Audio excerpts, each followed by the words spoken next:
Karnataka Lokayukta Kalaburagi police ಅಧೀಕ್ಷಕರಾದ Siddaraju C ಅವರ ಮಾರ್ಗದರ್ಶನದಲ್ಲಿ ಲೋಕಾಯುಕ್ತ ಅಧಿಕಾರಿಗಳು ಯಶಸ್ವಿ ಕಾರ್ಯಾಚರಣೆ ನಡೆಸಿದ್ದಾರೆ.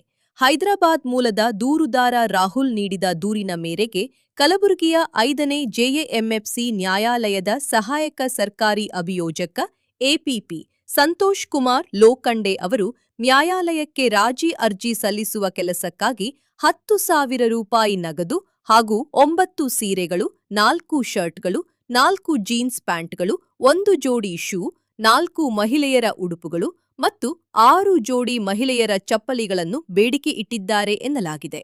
ದೂರಿನ ಆಧಾರದ ಮೇಲೆ ಲೋಕಾಯುಕ್ತ ಪೊಲೀಸ್ ಇನ್ಸ್ಪೆಕ್ಟರ್ ಅರುಣ್ ಕುಮಾರ್ ನೇತೃತ್ವದಲ್ಲಿ ಬಲೆ ಬೀಸಿದ ಅಧಿಕಾರಿಗಳು ನ್ಯಾಯಾಲಯ ಸಂಕೀರ್ಣದ ಬಳಿ 10,000 ರೂಪಾಯಿ ಲಂಚ ಸ್ವೀಕರಿಸುತ್ತಿದ್ದ ವೇಳೆ ಸಂತೋಷ್ ಕುಮಾರ್ ಲೋಖಂಡೆ ಅವರನ್ನು ರೆಡ್ ಹ್ಯಾಂಡ್ ಆಗಿ ಬಂಧಿಸಿದ್ದಾರೆ. ಪ್ರಕರಣ ಸಂಬಂಧ ಲೋಕಾಯುಕ್ತ ಪೊಲೀಸರು ಮುಂದಿನ ಕಾನೂನು ಕ್ರಮ ಕೈಗೊಂಡಿದ್ದು ಹೆಚ್ಚಿನ ತನಿಖೆ ಮುಂದುವರಿದಿದೆ.